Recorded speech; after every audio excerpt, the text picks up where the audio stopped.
Okay, so today we're very happy to have Michael Landry coming all the way from MIT, and he's going to tell us a bit about chiral anomalous MHD.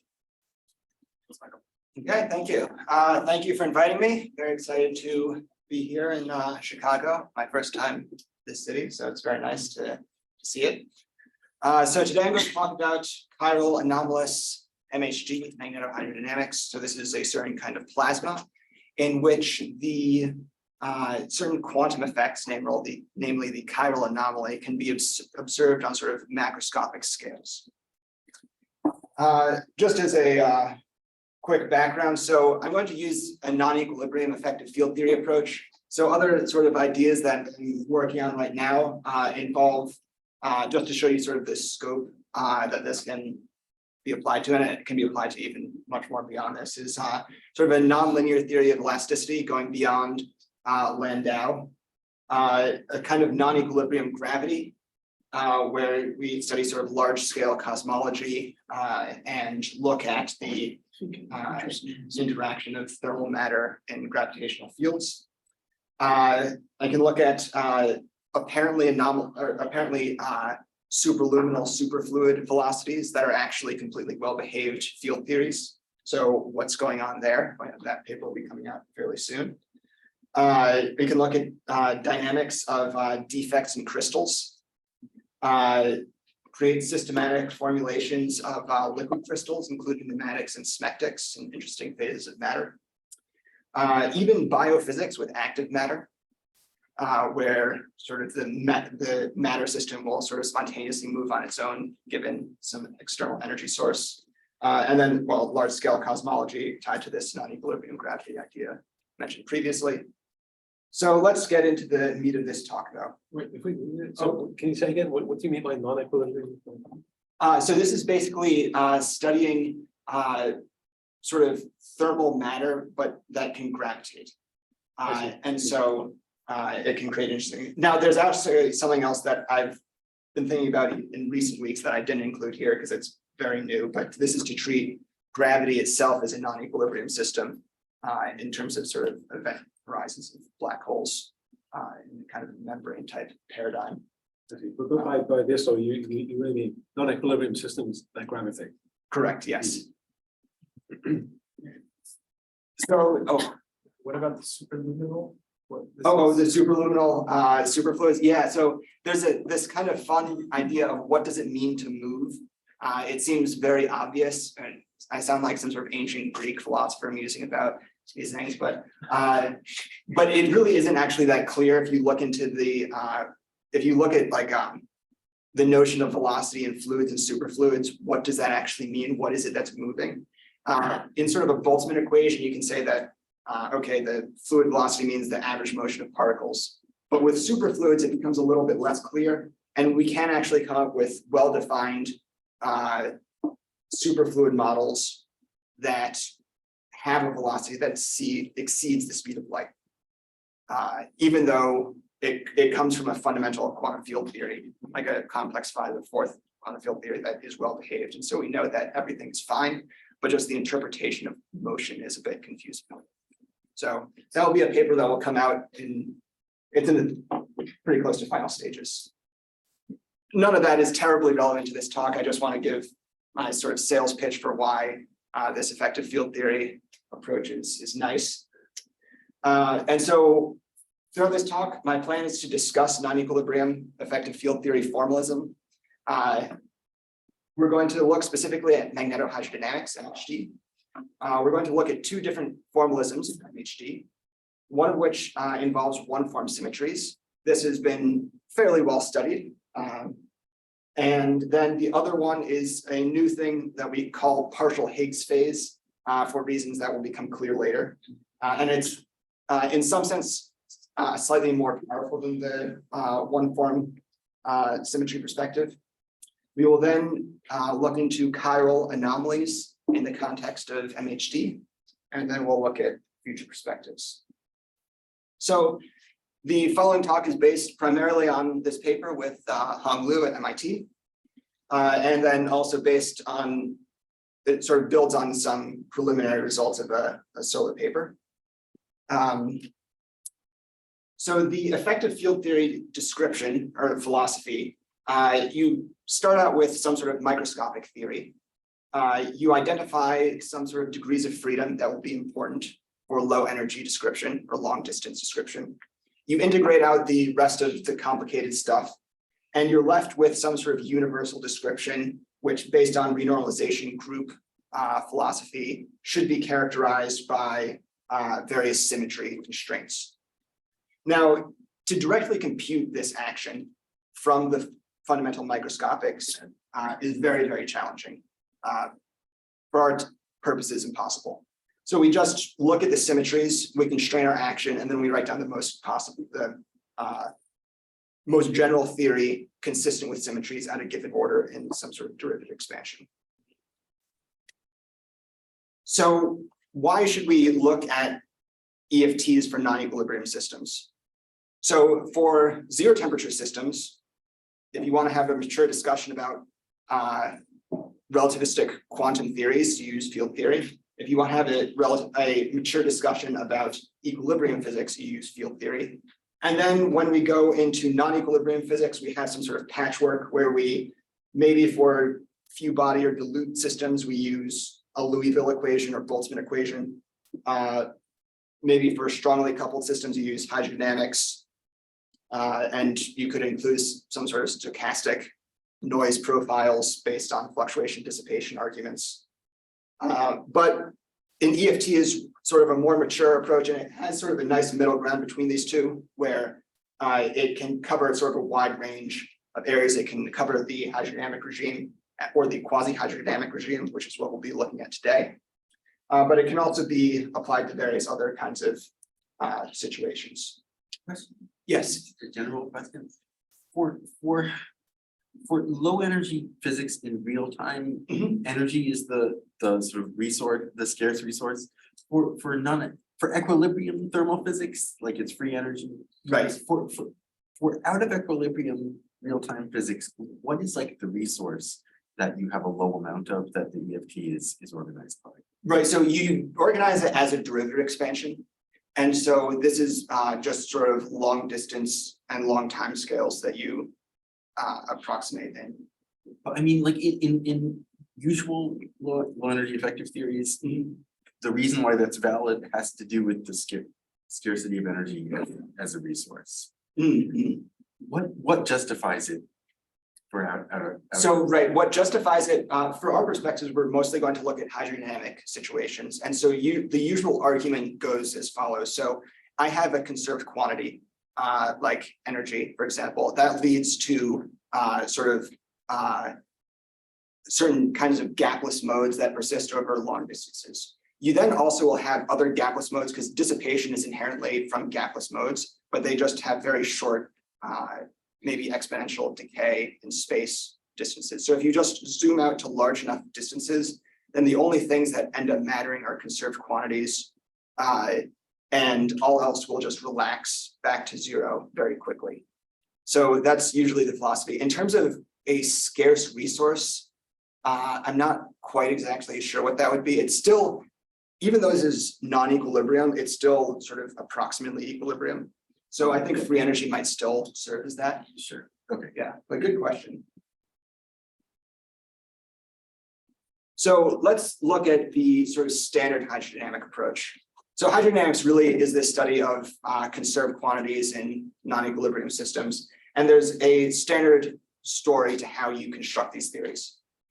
So you start off with your observables. Those are your conserved quantities. So stress energy tensor, particle number, conserving current, something of that nature.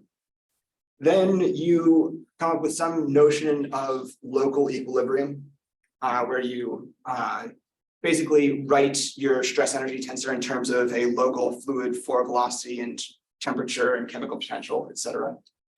You then impose, using a free energy, the first law of thermodynamics. You then impose the second law of thermodynamics to put some sort of positivity constraints on things like viscosity. And that is enough to cover ordinary fluids. And so usually at this point, if you're not really invested in this field, you'd be like, this is enough to specify a theory. But for more complicated systems, for example, fine temperature superfluids, This is not enough. You also need to put in on-Sager relations where you look at, these come from sort of microscopic time reversibility of your system. And you can symmetrize certain 2-point function terms and put constraints in this way. But in principle, for more complicated systems, you might have endpoint on-Sager relations. No reason to stop at 2-point functions, could be 3-point, could be 10-point. How many do you need to impose? Sorry, what are the on-Sager relations?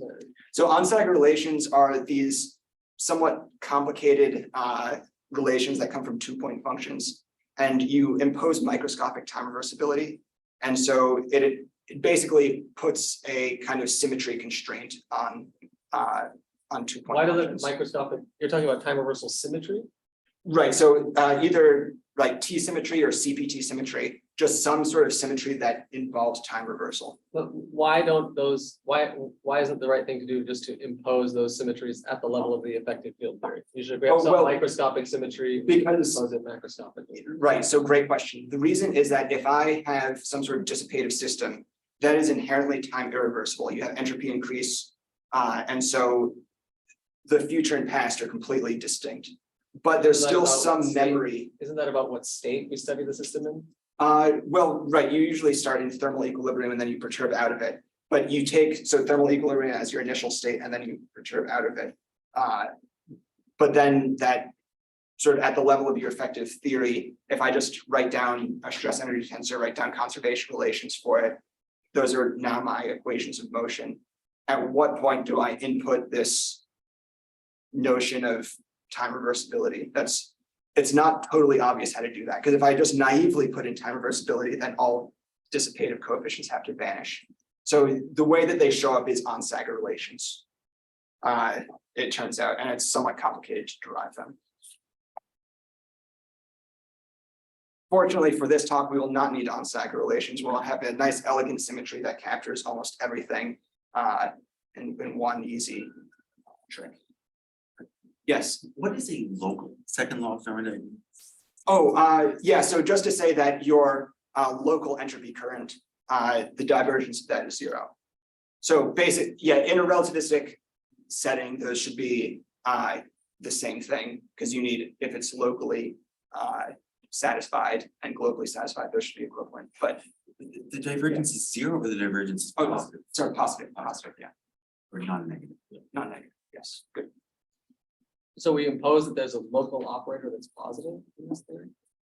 Well, yeah, you basically come up with this usually operator would suggest we're going to the quantum regime. This is usually for classical kinds of things. And so you have some sort of object that you say is your entropy, that you have various arguments for why that's your entropy. And then you say that that has to be, the divergence has to be positive. I guess the only reason I'm asking is that it's one of the few things that you can prove just from the axioms of field theory that there are no local positive operators. Correct, yes, yeah. But in the classical limit, there are. Right, yeah. So a fascinating thing about this, we'll get to it, is that entropy current falls out automatically from Schrödinger-Keldysh effective field theories, not exactly as an operator, but as something that sort of emerges in a certain kind of classical limit, ignoring noise. Yeah, very good question. Okay. So we do have some challenges for the non-equilibrium effective field theory. It's not all so straightforward. So we need to identify what are the observables in sort of a fundamental way. We need to figure out the nature of the infrared variables. So you might naively think, okay, temperature is now a field, chemical potential is now a field, but at the level of your action, those aren't such good objects to deal with. So we need to find out something, a field out of which temperature and chemical potential can be extracted. Then you need to figure out what kind of symmetries to impose on these new emergent fields. And then you need to incorporate retardation dissipative effects. So a standard lore, I'm talking about effective actions, and yet I'm going to talk about dissipative systems. So standard lore is you can't have, say this equation for a particle experiencing drag. This can't come from an action, but it can if you do some special things. So let's look at what observables exist. So in standard quantum field theory, you have vacuum-vacuum correlators. And basically, you have one copy of time evolution that takes you from the distant past to the distant future. And as a result, when you want to write down a generating functional with some sort of external source, you have one copy of that external source. When you do the Schwinger-Keldysh stuff, you start off with a density matrix. So this is a mixed state. For our purposes, we'll take it to be thermal, but in principle, it could be anything. And that requires two time evolution operators. And so that requires then two copies of your external sources. So using O to represent operators and phi to represent sources, this generating functional has two copies of the sources that show up. And if we use the Schwinger-Keldysh formalism, this captures all observables, all correlation functions that do not involve running our lab backwards in time. So you might think, okay, well, that's everything. Turns out it isn't. If you want to look into chaotic systems, you do need to run your lab back in time, but that extends beyond the nature of this talk. So oh, yes. By that, I mean like OTOCs. Yes, yeah, exactly. So isn't there a version of Schwinger-Keldysh that can? Oh, yeah. So you can put in arbitrary back and forth paths. Yeah, Folds. you can. Yeah, we won't do that mercifully, but yes, you can. So the non-equilibrium effective field theory technique is very similar to normal EFT, but you just start on the CPT. This is the closed time path. This path here. And you identify your relevant infrared degrees of freedom, integrate out all the slow variables. You arrive at some sort of effective action. And basically your effective action is going to be constructed in such a way that it reproduces this object W, your generating functional. In order to do this, what you need is two copies of the fields because you have two copies of sources. So when you have double field content, that's how you can arrive at this kind of a dissipative equation, is because we have double field content. Right, and what's great about this formalism is it automatically takes into account retardation and dissipative effects. So a lot is captured with just this sort of this method of Schwinger-Keldysh. So now there are various constraints that come on this action. So usually when you think of a dissipative system, you're not thinking about unitarity, because unitarity means if you evolve forward and you evolve backward in time, you can sort of undo all your processes, whereas you usually have the second law of thermodynamics, which makes things irreversible. However, unitarity does still play a very important role here, and it puts certain kinds of constraints on the action. So just like Onsager relations are how microscopic time reversibility manifests at the level of the equations of motion of hydrodynamics. Here you have constraints on your action that come from unitarity of the microscopic theory. So one of these is that there's a certain symmetry of interchanging your fields. So when you interchange chi1 and chi2, you get a complex conjugate. So first of all, our actions are now complex. I'll explain why in a second. So you got a complex conjugate and a minus sign. So the reason why these actions are complex in contrast to usual actions is the usual action involves integrating out higher energy modes that don't get excited. If they did get excited, then you would get imaginary terms showing up in your action. Those would correspond to, and in fact, sometimes you'll integrate out gapless degrees of freedom to compute decay rates or something, even with standard field theory, and those would come from imaginary parts of the action. So it's a very specific reason why in the standard case you have real actions. But here we are integrating out gapless modes that exist on short distance scales, and those lead to dissipation. And those matter to the imaginary parts. So the second is that the imaginary part of the action is always positive. This basically comes from this norm condition that this absolute value is always less than or equal to 1 for normalized psi. And finally, if you set chi1 equal to chi2, then your effective action vanishes. And this is basically from the fact that your unitary evolution doesn't affect the normalization of your density matrix. And what's important about these is that they survive the classical limit. So even though they are derived from quantum mechanics or quantum field theoretic ideas, they survive the classical limit. So the way I generically understand why there is an imaginary term in the effective action is because I have this density operator and I have to impose it as boundary conditions in the infinite past, and in the infinite future I have these other boundary conditions. Or I have some Feynman-Vernon influence functional that tells me about interactions between the two copies. It's more of a practice. I don't know. It's just look at the calculation, identify what's going on. What does this have to do with what you said? Yeah. So basically, when you integrate out just a standard quantum field theory, you're going to do things like have a Feynman diagram. You'll have a loop like this, for example. Now, when this, let's say this is a massive particle of large n. If I have P here, so that P is much less than m, then this loop here is always off shell. And so it never creates an imaginary branch cut. Whereas if this then, if P is greater than m, then this does get to be on shell and you get that branch cut when you do the loop diagram. And that branch cut is what leads to an imaginary term showing up. So as long as you're integrating out fields here that have a mass much larger than your momentum of the external fields, then you'll get real corrections to your effective action. But if this is massless, for example, like when you have dissipative stuff that's gapless.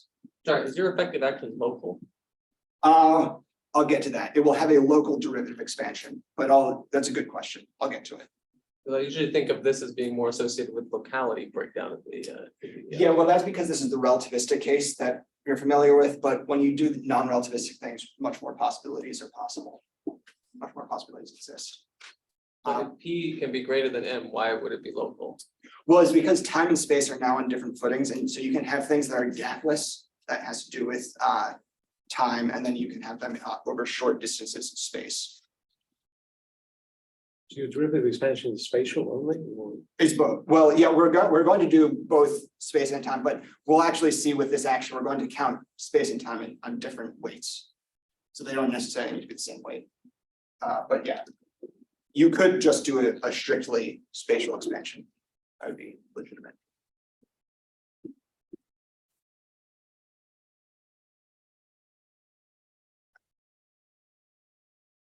So now let's look at what local equilibrium means for our purposes. So if we have a thermal density matrix as our starting point, the correlation functions in real time have to satisfy these KMS relations. These can be derived, and basically they're taken as the definition of having a thermal system. They also will satisfy Onsager relations from microscopic to time reversal. They'll also have some sort of local equilibrium notion of local temperature, local chemical potential, that sort of thing. But how do we impose all of these things at the level of an effective action? The answer is one very simple symmetry, the dynamical KMS symmetry. This is a anti-unitary Z2 symmetry. So if we impose or anti-linear, I should say, anti-linear Z2 symmetry. So if we impose the dynamical KMS symmetry, it can be demonstrated that the generating functional from an action satisfying the symmetry will satisfy all endpoint Onsager relations, and it will satisfy KMS relations. So this is kind of this magic thing that solves all of our troubles. And if you impose this, then you don't really need to worry about any other things coming from microscopic time reversibility or is this some version of CPT? Say again? Is this CPT? Yes. So very good. This theta here in how it acts is a discrete operator. It could be CPT if that's what it is. You could also just have it be any time reversal symmetry. Depending on what your system is, it'll be different things, but Suppose for my most system things- doesn't have a time reversal symmetry. say again? Suppose my system doesn't actually have a time reversal symmetry. Yeah, so if it doesn't have it at all, that's a very good question. There should be something that comes in and replaces this. I don't know what that would be. But fundamentally, all quantum field theories do have a CPT if they're So relativistic. CPT, yes, but not T. Oh, yeah. So T is fine. All you need for theta is that it involves T. It could involve C, it could involve P, it could involve C and P, but as long as it reverses time and does something else, that something else could be anything. But as long as it reverses time, that's all you need. Is this if and only if? So local equilibrium requires dynamical KMS, or dynamical KMS is sufficient for local equilibrium? Yeah, good question. I think I need to review what has been definitively proved or not. I think it should be if and only if.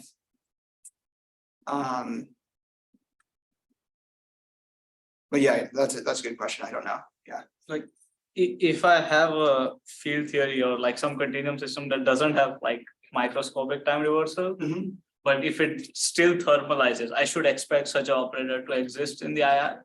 Yeah. So an example of where you would have some sort of emergent kind of time reversal symmetry might be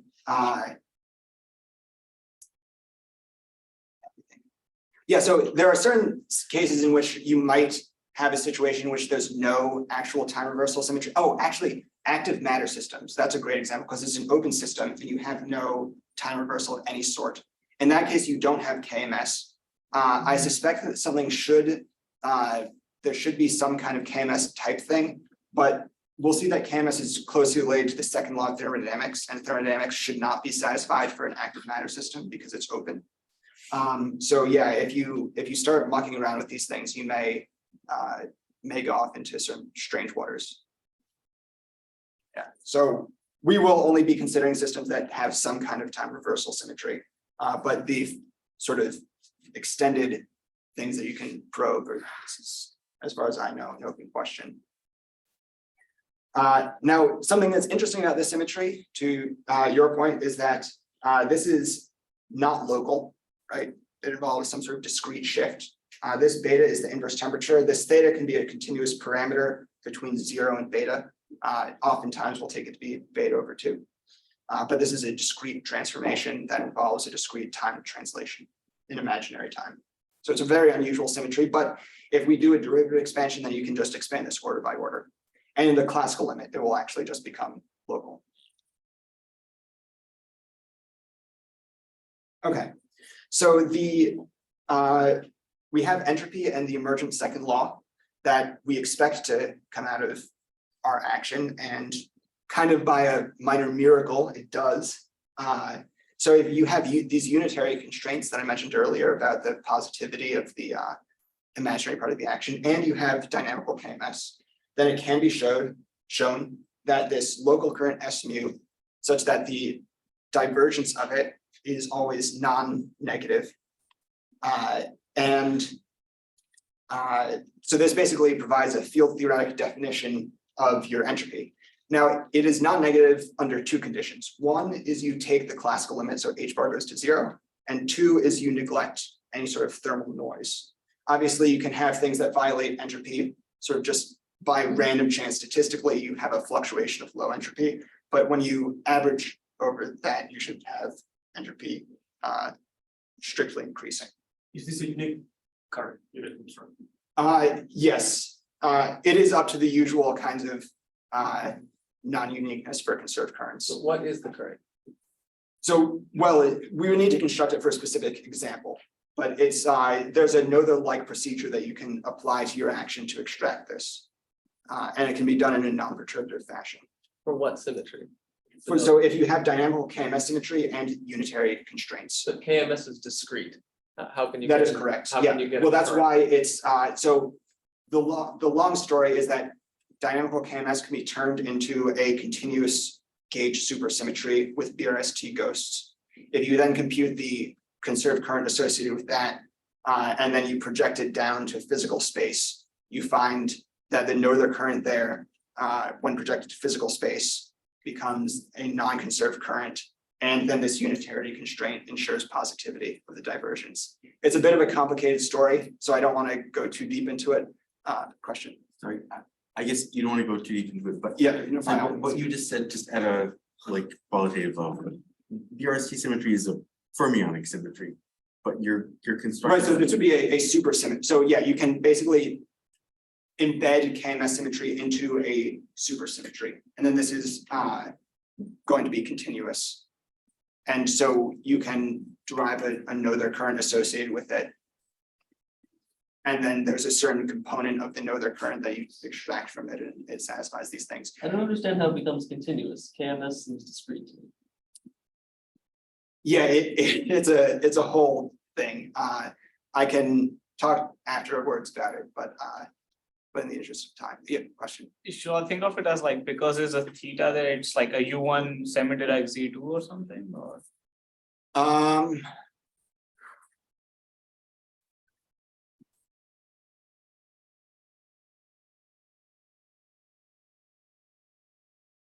Yeah, I'll discuss, I don't know, I'll discuss it later. Yeah, question. So a quick question about this. So in Holmmuir's paper, you talk about the dynamical KMS symmetry as being a Z2. Yes, yes. There are other papers like Correct. Rangamani, Logamanagan, etc., that they talk about this being a U1 That's right, yes, yes. symmetry. So it becomes a U1, yeah, you can create an emergent U1 symmetry with these BRST. Oh, that's how you create. Okay, Right. so it was a Z2, and you create And you sort of- into a U1 using this book. Yeah, but you can also just treat it as Z2 directly and follow the prescription that Hong and company have, and you just apply the prescription and it gives you this non-conserved current where the amount by which it's not conserved is always positive. Okay. So I mean the two descriptors are completely equivalent. There is. Yeah, they are equivalent. I will say that the supersymmetry one has not been done, to my knowledge, in the full non-perturbative case, whereas the Z2 directly has. Yeah. Okay. Right, so we now have our second law, that's automatic. Now let's look at what happens when you take the classical limit here. So this is done by taking the H bar to zero limit. And usually when you take the classical limit, you say, okay, now we can just forget about path integrals entirely and just deal with equations of motion, but not so here. And the reason is that we have quantum noise, so that gets killed and the H bar goes to zero limit, but we also have statistical thermal noise. And those kinds of statistical fluctuations are captured by a path integral. And so even in this H bar to zero limit, you still have these correlation functions that can be captured with the path integral. So what's kind of interesting about this is it does take into account thermal fluctuations order by order in your derivative expansion. You can treat these systematically, just like the equations of motion. Question. So before you take the H bar goes to zero limit, Yes. can you see the non-positivity of this No. operator? No. No, that is a strictly H bar goes to zero limit. And so, yeah, so the fact that you have entropy divergence greater than zero is something that only emerges in H bar goes to zero limit. So you can see it. So he's saying you can. So the answer is yeah. Okay, good. Yeah. How do you differentiate the parameters controlling quantum versus stochastic noise in this story? Yeah. So what we do is we work with so-called retarded and advanced variables.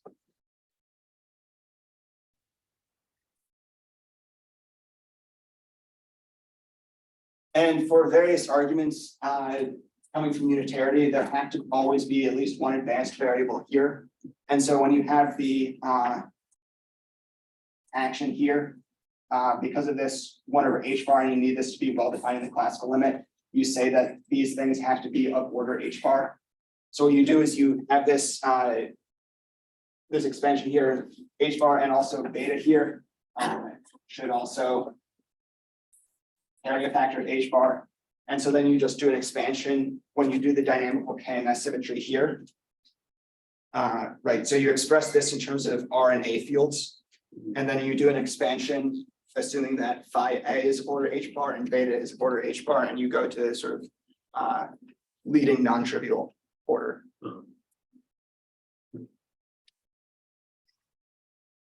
Okay, so far our discussion has been very general, but we now need to sort of hone in on the kinds of things we actually want to study today. So for the this whole formalism can be used to study hydrodynamic systems, which is what we're going to do, quasi-hydrodynamic systems, but similar thing. It can also be used to study sort of critical phenomena of Ising model, for example, and you can get sort of real-time fluctuations of this sort of critical point phenomenon. But here we're going to look at hydrodynamics or quasi-hydrodynamics. And so we're going to focus on conserved quantities and symmetries of the action. So the dynamical variables associated with conserved quantities are going to be so-called Stuckelberg fields. This is basically, if you try and apply Noether's theorem to these non-equilibrium actions, you don't necessarily get a conserved quantity out that's really physical, that's classically observable. Think about how if I want to describe sort of a puck on ice, I can slide it, but it'll eventually dissipate. Now, this is translationally invariant, right? Like if I do this experiment here, or if I do this experiment here, is same physically. So you might think from the classical action perspective that, okay, momentum must be conserved. But it turns out that it's not conserved. And so the fact that it's not conserved is related to the fact that Noether's theorem doesn't quite work out so well in these non-equilibrium effective actions. So you need to come up with something special to ensure that certain quantities are in fact conserved. And this is the Stuckelberg approach. Okay, so let's look at a simple case of a U1 conserved current. So here, well, I already wrote it down, but I dropped the R subscript. That's, but you take the symmetric and anti-symmetric pieces of your fields. The symmetric piece you can sort of think of as a classical field or expectation value of a quantum field. And then the A piece somehow captures information about noise. So we want to describe some sort of system in which a U1 current is conserved. So we're going to introduce these external gauge fields, A mu and A sub A mu. So that way, when you differentiate the action with respect to A mu and A mu, the result is some sort of current that is conserved on shell. And the fact that you have basically, these are dynamical, this is non-dynamical. So by integrating out these things, you ensure that your generating function in terms of these A objects is diff invariant, or not diff invariant, gauge invariant, and that implies conservation of your current. So sorry, I'm just a bit confused. So A mu is our external source, Right. but phi there you're So I'm not really sure. So they're the fundamental degrees of freedom, or yeah, so phi are the infrared degrees of freedom. So those are physical fields that we integrate in our path integral or find equation of motion for, and A are external fields. And basically there's a Stuckelberg symmetry that relates sources and fields. So it's kind of an unusual symmetry because sources and fields are interrelated with it. But yeah. Are the phi's always group valued? Yeah, so basically all of the Stuckelberg fields are just gauge transformations come to life. That's probably the best way to think about it. I mean, so it's meant to be a U1 or non-compact. Well, yeah, I guess at the level of this effective action, it won't really matter. Yeah, but you, depending on the system, you could consider either. Right, so then you impose unitarity constraints. So those are like positivity of the imaginary part of the action. You impose dynamical KMS with some sort of choice of theta, could be one of these. Then we're going to impose also translational symmetry and rotational symmetry. So translation in time and space and rotation as well. But because we haven't made those Stuckelberg degrees of freedom, you don't have corresponding conserved quantities with those. So this is should be thought of as the probe limit, in which we don't consider the actual fluid degrees of freedom. So there's no local temperature, local forward velocity. We're just going to restrict to the kind of simplest diffusion case.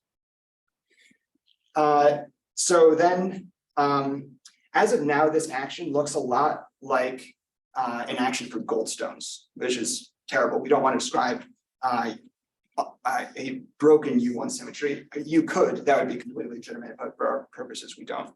So it turns out that there is a particular prescription for how to do this, and it is to say that these fields shift by some time-independent parameter. So chi is some arbitrary spatial dependence, but no time dependence. And so this basically ensures that you can think of A naught plus dt phi as the chemical potential. So this kind of ensures that only the chemical potential is what shows up in your theory. If there is an underlying relativistic symmetry, won't there automatically, and there's this symmetry, why won't there automatically be a full gauge of resonance? Yeah. So certainly there should be a full, symmetry as in why are there fluid degrees of freedom? No, I'm just asking if your underlying system were relativistically invariant. Yes. And there's a space-dependent gauge invariance, isn't there automatically also a time-dependent gauge invariance? Right. So when you take into account the fluid degrees of freedom, then that problem gets resolved. And what happens is you, to account for the fact that energy momentum is conserved, you introduce G mu, and then you have an emergent space-time sigma, and you have Stuckelberg fields X of sigma. And then you have this symmetry here, is that chi can depend on the spatial coordinates of sigma. And then you have full diff symmetry of these Stuckelberg fields for Poincare group, and everything's restored. But for now, that doesn't matter. For now, you can just think of this as a system that explicitly breaks boosts, and so you can treat space and time on completely different footing, and we just deal with physical space as Can is. you write an action that has all these properties just to get us on the same page? Yeah. So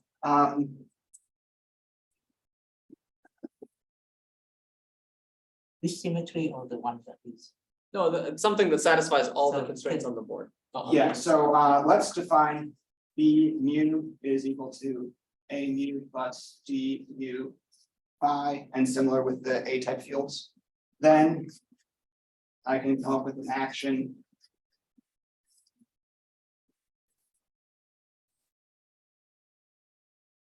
And let's put in some sort of coefficient here, and we can do I sigma of the B AI B AI plus I beta naught dt bi. So this action here will satisfy all of these symmetries. So notice that I took the zero components here to satisfy this time independent shift symmetry. I have these A fields are not invariant under the are rather invariant under this time independent shift symmetry. So you can just have the I components on their own. And then dynamical KMX requires that this show up in this kind of a package here in the classical limit. This is how it manifests, and you have this dt derivative acting on bi. So bi on its own does shift, but dt of bi does not shift. And so this is sort of the leading order action that you could write down to quadratic order and leading order in derivatives.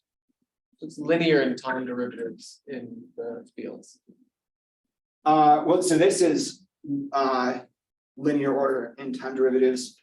But this here, remember that our fields are these phi's. So So that's this, like dt phi 1, dt Yeah, phi yeah. 2. Yeah, right. So if you then compute this in terms of mu, if you turn off the gauge fields and you get mu is equal to dt phi, right? Then you can express this as dt plus d something like this, maybe minus, I don't remember, but basically the diffusion equation.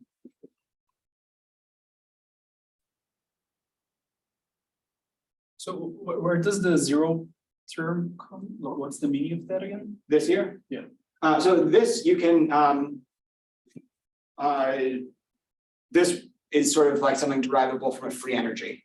So this is derivable from a free energy, and this is now derivable from a this is properly non-equilibrium stuff. And they result in the diffusion equation. Okay. So now let's look at the MHD case. We're going to now want to look at a case of sort of dynamical E&M field. So one way to do this is to a sort of 2016 paper demonstrated that you can use two-form symmetries for these kinds of systems. Sun did this with the effective action. And so here you basically follow this kind of same procedure where you introduce a two-form symmetry. So basically the Hodge star dual of F mu nu is conserved in the sense that d mu F tilde mu nu is equal to 0. So this is sort of a two-form current. And so what you do is you introduce external two-form gauge fields, and then your fundamental degrees of freedom are these script A fields here that these look a lot like photon fields. They're not, they're some sort of emergent thing. They're the Stuckelberg fields associated with it. And you can write down E and B as some sort of constituted relation in terms of these script A objects. And then this conserved J you interpret as the dual of F. So I'm not going to deal with that. I'm going to deal with a different approach, which we term partial Higgs. So this, basically there are two kinds of ways of generalizing this original effective action that we had. One is to just apply it to a two-form case. The other is to take it as is and now just straight up promote these A fields to dynamical degrees of freedom. That's basically, we have a conserved U1 charge that is diffusive, and then we turn on electromagnetic field. So these A fields that show up here are in fact the standard gauge, the gauge field from E&M. So now what happens is we can effectively eat these Stuckelberg fields. That's why this is sort of like the Higgs mechanism, but it's not quite the Higgs mechanism because you have something that looks like leftover gauge invariance coming from this time-independent shift symmetry. And so that's why we came up with the name partial Higgs. So though I should stress that this gauge transformation here is not the fundamental U1 gauge transformation. So that one is completely removed. And this gauge transformation here just looks like a subset of it, but it is in fact the time-independent shift symmetry. Wait, so the AU now is actually the Maxwell field? Correct, yes. Maybe my question is sort of similar to that. I'm getting kind of lost. I thought we were supposed to, write down some rules of writing down the most general action consistent with blah, blah, blah, blah, blah, and then deduce that that was the magnetohydrodynamic action. But now we don't seem to be doing that. We just seem to be kind of mucking around with scalars and vector potentials and writing quadratic actions. I don't really know. So I don't really know what's universal about what we're doing here. Okay, so what's universal about this is we're going to organize this as a derivative expansion. It's basically you take your A mu field and then you couple it to some sort of electric current, which is the electric current is captured by these Stuckelberg fields, and then this A mu field is captured by, well, it is just the sort of the standard photon field. And so you might think, okay, why is this going to actually capture E&M? Maybe this only works in the weak field regime. It seems kind of worrisome. So I have, this is in a paper that's to come out soon, but there is a a duality that directly relates this partial Higgs picture to the one form picture, so they are in fact equivalent. In fact, this one is slightly more general and is more powerful, can capture more things. But in a particular regime, then it reduces to the one form picture.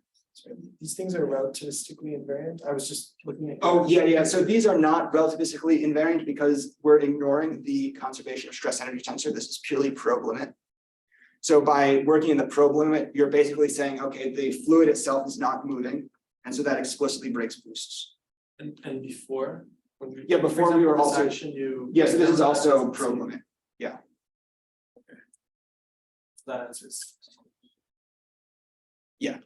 So just if I'm understanding, so the initial things you mentioned, dynamical KMS, inertiality, etc., they are for any non-equilibrium field theory. Anything, yeah. So these things are the ones that are going to define this specific field theory, Correct. and then you're going to find to the expansion in order of derivatives. Correct. So we're still in the point of defining the theory. Right. Yes. Yeah. So we have now defined the field content of the theory. We now need to do some sort of Find field current, symmetries, what's gauge symmetry, what is not, etc. Correct. Yeah. So we have already part of the symmetry. So we have this partial Higgs symmetry, and we have KMS. But now we need to identify the sort of derivative power counting scheme. So we have two options here, in contrast to the one form picture in which we only have one option. So we have termed these sort of the dielectric regime and the MHD regime. And in the dielectric regime, we assume that E and B are small, so they have weight 1. So that means they're first order in small quantities. In the MHD regime, we assume that E is small because it's sort of a transient field that can appear for brief moments of time, but it will decay, whereas B can be large and remain large. And these are basically accomplished by choosing two different power counting schemes for derivatives. So d mu here in the dielectric case, space and time are on equal footing. In the MHD case, space and time are on unequal footing. So time derivatives now count as weight 2, spatial derivatives count as weight 1. We have a paper coming out. We have several papers on this topic that are to come out, but this will explain how to incorporate this into the fully relativistic case, in which space and time do have to be on equal footing, but it takes a little bit of sort of manhandling to get that to work. In how many dimensions are we working in? Oh, we're just working in 3+1. Okay, so these would change. If you were- Yeah. So these would things could become different. But they would have the same relative. Yeah, so you would have some sort of notion of E and some notion of B that would exist in other dimensions. Yeah, And yeah. So things would still be similar. Why is there an ambiguity in the choice of scaling to begin with? Well, because in this case, we have broken boosts, so time and space don't need to scale the same. Right? For example, here you have diffusion. Right. And so time and space, there's this unequal scaling. But in principle, you'd write down all possible terms that are that agree with your all possible quadratic terms that you can write down from symmetry, and that should give you how the theory scales, right? Well, but you need to decide what right, but there you could choose different terms of the theory. So you're going to have some sort of dispersion relation that's going to have a dt squared, it's going to have a dx squared, and it's going to have a single dt. So if I choose this part as my sort of thing, then it's going to be different if I choose this part. So it's impossible to make all quadratic terms. Correct, yeah. You have to make a choice. Yeah. I see. So then in one case, this will be an irrelevant operator. If you take this to be the primary scaling term, then this becomes relevant. Okay, Am I understanding right that in the MHD case, you'll have to work to all orders in the magnetic field? correct. Yeah, so we're going to do large magnetic fields regime. That's sort of crucially important for why this is an interesting thing to do. Is there some sort of exclusion that these are really the two regimes? Is there like an opposite one where the electric field gets frozen instead of the magnetic field? So that would have to happen if you had, instead of electric monopoles, magnetic monopoles. But you could do that, and it would end up looking very much like this. You would just have sort of different interpretations of fields, but it would look very similar.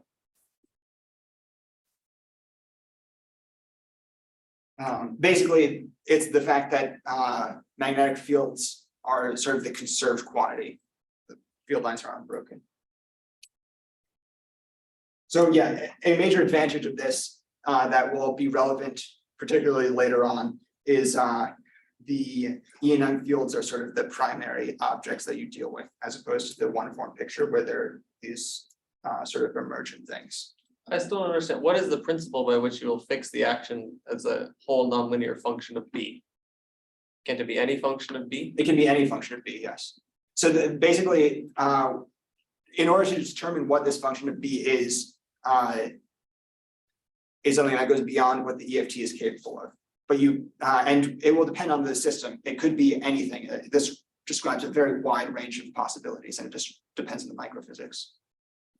This is only because you're working in this probe regime, right? Well, no, even beyond the probe regime, if I had full stress energy tensor conservation, I could still have arbitrarily large B. And it is the fact that B can be large that my coefficients are going to automatically be just generic functions of B. Similar to how in conventional hydro, your transport properties. Yeah, that's perfect. Yeah, so just like how your pressure, it can be an arbitrary function of temperature. But if you have other symmetries like conformal invariance or. Certainly, yes. So certainly you could further constrain this. Yeah, definitely. Yeah, in fact, that could be a very interesting thing to look into is how that constrains things.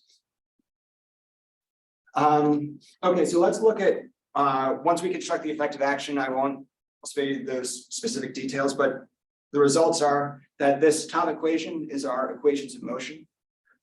You can see, roughly speaking, that you have dt of A, and then this H you can think of as effectively the H magnetic field. So it's roughly like a B field. So we have dA on one side, and then we have some sort of complicated tensor structure, this R object. That's sort of the most generic tensor structure constructed out of these B's. And it takes this kind of form. So H here is the direction, the unit direction of the magnetic field. So we have a piece of Rij that's parallel to the magnetic field, something that's perpendicular, and then something that's kind of like a Hall resistivity. So R here is kind of like a resistivity tensor, but because resistivity is really defined in the weak magnetic field regime, this is sort of a new set of transport coefficients. Like little h is the background magnetic field. What's little h? So little h is the unit vector pointing in the direction of B. Okay, good. Yeah. And so this A naught constant up here is interesting. It's sort of a Chern-Simons term. And this is something that our partial Higgs phase or mechanism can capture. It cannot be captured, at least not locally, by the one form picture. I think non-locally it could be, but not locally.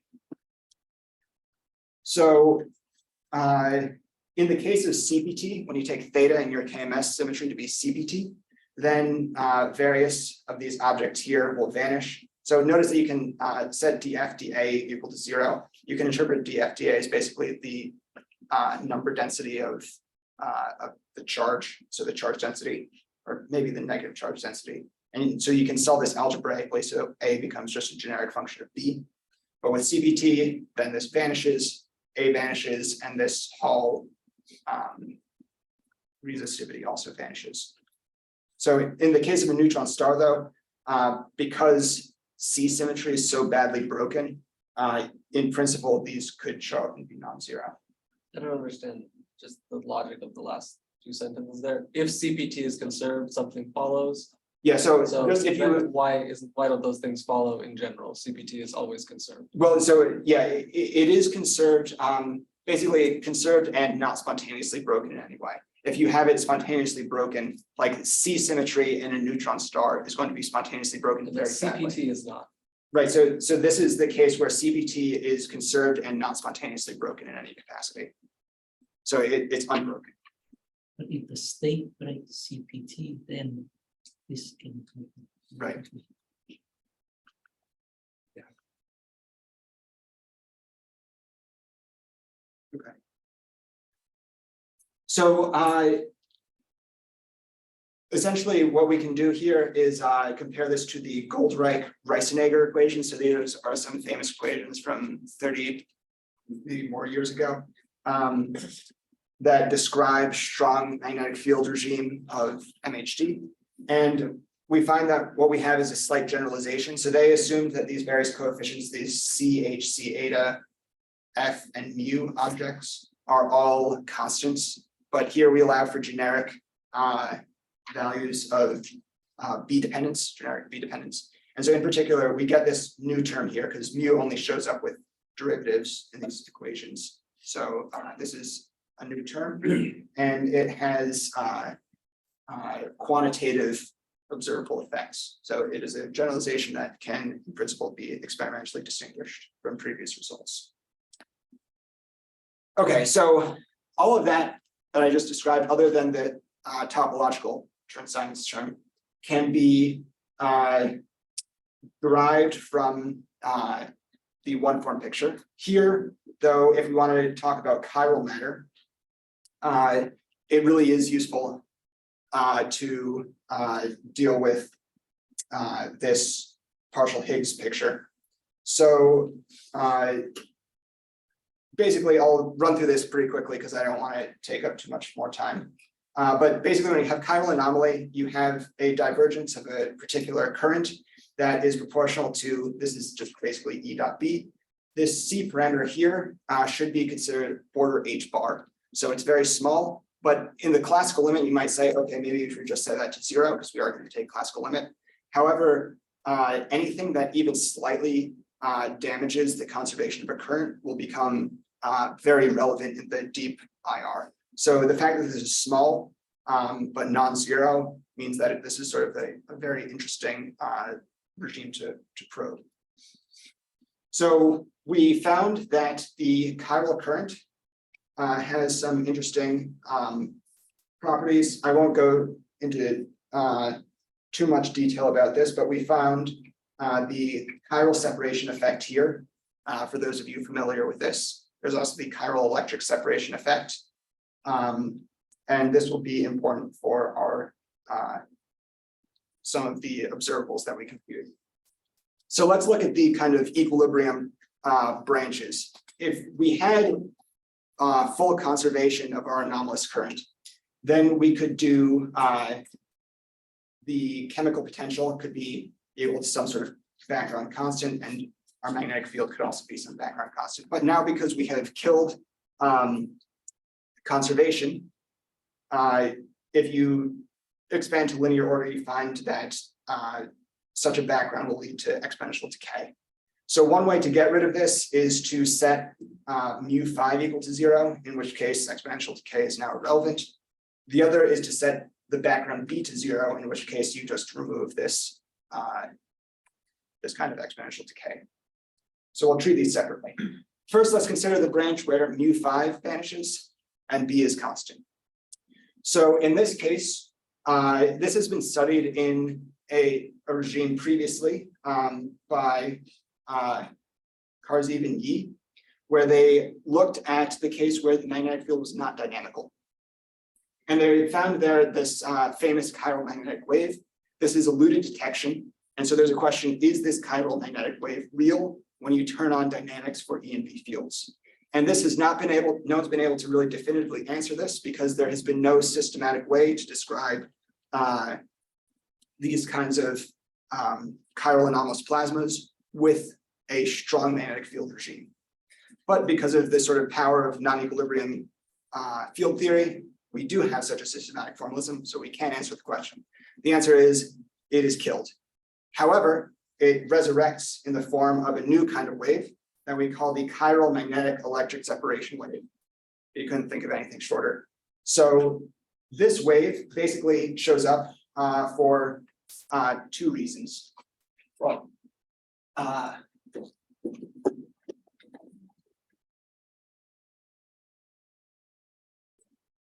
so to state quickly, J5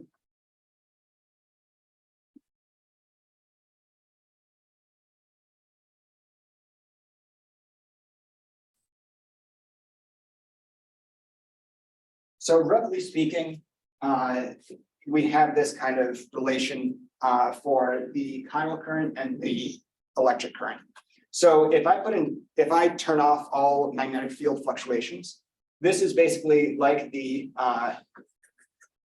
number density of particles. This is basically the chiral number density of particles up to some sort of prefactor. Susceptibility specifically. So if I put in a small fluctuation of this, it will then create a small fluctuation in the anomaly. But then that here will induce back another fluctuation here. You get this kind of feedback mechanism, and you have a wave propagate. However, in the case of dynamical in B fields, this object is set to 0. This spells destruction. This means that this wave no longer can propagate, and so the wave dies. However, we do have additional terms here, which save us. So this is the chiral electric separation, which involves this lambda minus times dt of A. And so this, once again, now that this is dynamical, can restore this oscillatory mechanism of feedback, and we have a new wave question. Maybe we'll slowly wrap up. Yeah. Okay, yeah. So, yeah, I also studied chiral instability. That's an interesting area of study where you study the opposite regime, in which case you have a large mu5 small magnetic field, and we find a sort of exact solution, but it turns out it's unstable, and so we need more numerics to look into it. Okay, so I'll blow past that, and really what we want to do is we're talking with an experimental group about studying Weil semi-metals. So if we could measure this wave, that would be very exciting for us. It would be a concrete experimental prediction. And Weil semi-metals are sort of this interesting topological phase of matter in which this wave may show up, and we're very excited for what's to come. So thank you.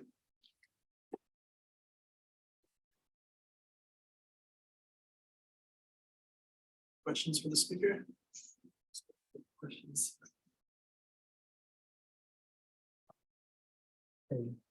In the real bright semi-metals, the speed of light and the speed of the electrons are different. Can you take that into account in your, or is it a concern for you? The speed of the electron is small, means that the magnetic field that is generated by the current is also small. All these phenomena might require going to a very large size sample. Yes, so that is our concern, is that it may require something very large to work. We're still figuring out the exact numbers on how this is gonna operate. So that B is big. But So that B is big because the currents are small. the current is V over C suppressed. Yeah, so the discussions with the experimental group are still in sort of the fairly early phases. So it may work out, it may not, but it would be very exciting if it does.